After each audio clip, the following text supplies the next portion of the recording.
రాజధాని విషయంలో YCP stand ఏంటి? అమరావతినే రాజధానిగా కొనసాగించాలి అనుకుంటున్నారా?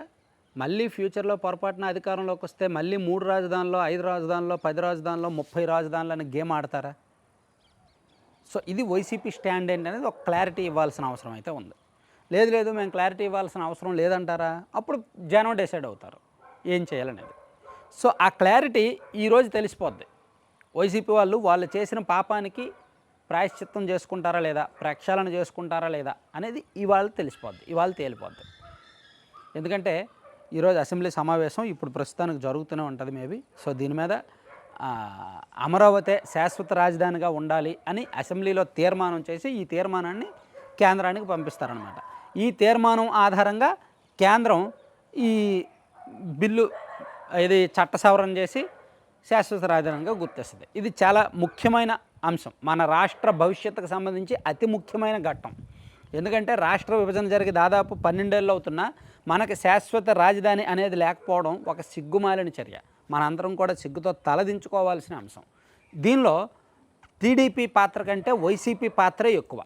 ఎందుకంటే రాష్ట్ర విభజన తర్వాత 2014 నుంచి 19 మధ్య 2014లో చంద్రబాబు గారికి రాష్ట్ర ప్రజలు అధికారం ఇచ్చినప్పుడు ఆయన దాన్ని ఒమ్ము చేసుకోవాలి. ఆ నమ్మకాన్ని నిలబెట్టుకొని ఇదిగో మనం ఒక రాజధాని కట్టుకోవాలి, అమరావతి మన రాజధాని, రాష్ట్రానికి నడిబొడ్డున ఉంది అని చెప్పి గుర్తించి రైతుల దగ్గర నుంచి రూపాయి ఖర్చు లేకుండా భూమిని సమీకరించి, ఎవరండి ఈ రోజుల్లో 33,000 ఎకరాలు రూపాయి ఖర్చు లేకుండా తీసుకొస్తారు? ఎక్కడైనా సాధ్యమేనా? సో ల్యాండ్ పూలింగ్ అనే కొత్త విధానాన్ని తీసుకొచ్చారు దీనికోసం. రైతులు కూడా భూములు ఇచ్చారు. సంవత్సరానికి 2 పంటలు 3 పంటలు పండే భూములు ఇచ్చారు రైతులు.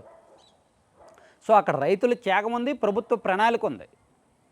సో అదంతా కాకుండా సరే కట్టడాలు కూడా మొదలయ్యాయి. రైతులు భూములు ఇచ్చారు, రాజధాని వచ్చింది, ఒక పేరు, ఒక బ్రాండ్ క్రియేట్ అయింది, ఒక ఇమేజ్ క్రియేట్ అయింది, ఇదిగో భవిష్యత్తులో ఒక 10 ఏళ్ళ తర్వాత 15 ఏళ్ళ తర్వాత రాజధాని ఇలా ఉండబోతుంది అని చెప్పి ఊహా చిత్రాలు రూపొందించారు. సో కొంత సెల్ఫ్ ఫైనాన్స్ ప్రాజెక్ట్గా దాన్ని రూపొందించారు. అప్పులు తీసుకొచ్చి బిల్డింగ్లు కడతారు, దాని నుంచి వచ్చే ఆదాయం ద్వారా అప్పులు తీరుస్తారు. అదే సెల్ఫ్ ఫైనాన్స్ ప్రాజెక్ట్ అంటే. రైతులు భూములు ఇస్తారు, ఆ భూములు ఎంతైతే రైతులు ఇస్తారో దానిలో 25% అంటే వాళ్ళు భూములను డెవలప్ చేసి వాల్యూ పెరుగుద్ది కదా, అప్పుడు ఆ భూముల్లో 25% రైతులకి ఫ్లాట్లుగా తిరిగిస్తారు. సో దానివలన రూపాయి ఖర్చు ఉండదన్నమాట. సో ఇలా సెల్ఫ్ ఫైనాన్స్ ప్రాజెక్ట్గా ఒక పకడ్బందీ ప్రణాళికతో రాజధాని పెట్టారు. అప్పటికే కొన్ని కట్టడాలు మొదలయ్యాయి.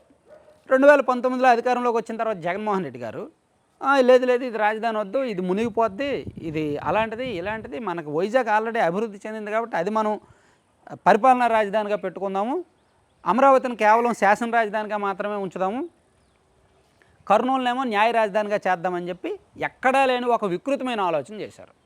పోనీ చేసిందేమైనా పకడ్బందీగా అమలు చేశారంటే అమలు చేయాల. పోనీ విశాఖపట్నాన్ని పరిపాలనా రాజధాని అన్న వ్యక్తి ఆ విశాఖపట్నం చుట్టుపక్కల ఏమైనా ఇదిగో మేము విశాఖపట్నం మనకు ఫ్యూచర్లో రాజధాని కాబోతోందని చెప్పి ఏమైనా అక్కడ ప్రజల మీద ప్రేమ కురిపించారా? అక్కడ ఏమైనా బీభత్సమైన పరిశ్రమలు తీసుకొచ్చారా? అభివృద్ధి చేశారా? లేదు, ఏమీ లేదు. పొలిటికల్ షో చేశారు, భూలాభాదేవీలు అవి ఇవి చాలా జరిపాయి. సో మొత్తానికి రాజధాని పేరిట డ్రామాలు ఆడారు. అమరావతినే ఆయన కనుక జగన్మోహన్ రెడ్డి గారు కనుక చంద్రబాబు నాయుడు గారు దిగిపోయే సమయానికి అమరావతి ఏ స్టేజ్లో ఉందో అక్కడి నుంచి జగన్మోహన్ రెడ్డి గారు కట్టడాలు మొదలుపెట్టి ఉంటే ఈ పాటికి శాశ్వత అసెంబ్లీ, ఐకానిక్ టవర్స్, శాశ్వత హైకోర్టు భవనంతో సహా అనేక ప్రాజెక్టులు అమరావతికి వచ్చేవి, ఒక రూపురేఖలు ఉండేవి, బాగుండేది. మన రాజధాని అమరావతి చెప్పుకోవడానికి గర్వంగా ఉండేది. సో 5 సంవత్సరాల పాటు జగన్మోహన్ రెడ్డి గారు చేసిన ఫేక్ డ్రామా, ఈ రాజధాని పేరిట ఆడిన రాజకీయ డ్రామా కారణంగా వైసీపీ నష్టపోయింది, జగన్మోహన్ రెడ్డి గారు నష్టపోయారు, ప్రతిపక్ష నేత హోదా కూడా దక్కలేదు జగన్మోహన్ రెడ్డి గారికి, అదే ఆయన నష్టపోవడం. సో వైసీపీ పార్టీ నష్టపోయింది, 151 నుంచి 11కు పడిపోయింది. రాష్ట్రం కూడా నష్టపోయింది, ఎందుకంటే రాజధానిని చంపేశారు కాబట్టి, కొన ఊపిరితో కోమలోకి పంపించారు కాబట్టి. సో దాన్ని మళ్ళీ వీళ్ళు బయటికి తీసుకొచ్చి దానికి మళ్ళీ ప్రాణం పోసి, కొన ఊపిరితో ఉన్న దానికి ప్రాణం పోసి నిలబెట్టి మళ్ళీ ఇదిగో 2028 నాటికి ఇన్ని కడతాము, 2029 నాటికి ఇలా కడతాము, 2030 నాటికి మన రాజధాని ఇలా ఉంటుంది, 2030 ఒక యాక్షన్ ప్లాన్ రూపొందించి మళ్ళీ కడుతున్నారు. సో అయితే ఇంత కడుతున్నారు ఓకే. మళ్ళీ 2019లో జగన్మోహన్ రెడ్డి గారు అధికారంలోకి వచ్చిన తర్వాత చేసిన రాజధాని డ్రామాలాగా మళ్ళీ ఫ్యూచర్లో వైసీపీ అధికారంలోకి వచ్చాక మళ్ళీ చేస్తే దానికి దిక్కెవరు? మళ్ళీ చేసిన ఖర్చు ఏమవ్వాలి? మళ్ళీ భూములు ఇచ్చిన రైతుల పరిస్థితి ఏంటి? మళ్ళీ వాళ్ళు 4 ఏళ్ళు 5 ఏళ్ళు ఉద్యమం చేయడానికి సిద్ధంగా లేరు. అప్పటికే వాళ్ళ జీవితకాలంలో 4.5 ఏళ్ల పాటు రోడ్ల మీద కూర్చొని, రోడ్లు పక్కన కూర్చొని ధర్నాలు, ఆందోళనలు, నిరసనలు, ఉద్యమాలు చేశారు.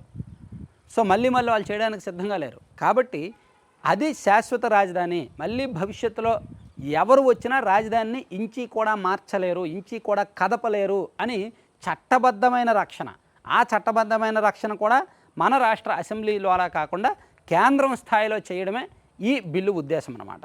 సో మన రాష్ట్రంలో తీర్మానం చేస్తారు, ఆ తీర్మానాన్ని మన రాష్ట్ర అసెంబ్లీలో తీర్మానం చేస్తారు, ఆ తీర్మానాన్ని కేంద్రానికి పంపిస్తారు. కేంద్రం ఈ తీర్మానాన్ని అనుసరించి 2014లో ఆమోదించిన విభజన చట్టానికి సవరణ చేసి ఆంధ్రప్రదేశ్ శాశ్వత రాజధానిగా అమరావతి అని గుర్తించి ఆ పాయింట్ను యాడ్ చేసి ఆ చట్ట సవరణ చేస్తారనమాట. సో దాంతో శాశ్వత రాజధానిగా అమరావతి ఉంటుంది. మళ్ళీ రేపు పొద్దున్న ఫ్యూచర్లో జగన్మోహన్ రెడ్డి గారు గెలిచినా ఇంకెవరు వచ్చినా భవిష్యత్తులో ఇంక రాజధాని అనేది మారదు, మార్చలేరు. అలా మార్చాలి అంటే మళ్ళీ దీనికి చట్ట సవరణ చేయాలి. అలా పదే చేయడానికి ఒప్పుకోరు, చేయడానికి అవ్వదు కూడా. సో అది దాదాపుగా ఇంపాసిబుల్ అవుద్ది. కోర్టులు కూడా ఒప్పుకోవు అప్పుడు. సో అదనమాట. సో అందుకే ఇన్నాళ్ళు అయ్యిందేదో అయ్యింది. రాజకీయంగా నష్టపోయారు, రాష్ట్రాన్ని దెబ్బతీశారు. వాళ్ళు బాగుపడలేదు, రాష్ట్రము బాగుపడలేదు. సో చేసిన తప్పు వలన, అరే నేను తప్పు చేశాను, నా తప్పు వలన నేను నష్టపోయాను, నా పార్టీ నష్టపోయింది, నా రాష్ట్రం నష్టపోయింది అనే బుద్ధి ఉంటే, అనే ఇంగిత జ్ఞానం ఉంటే ఖచ్చితంగా రేపు అసెంబ్లీకి వచ్చి ఈ తీర్మానానికి మద్దతు ఇస్తే మంచిది.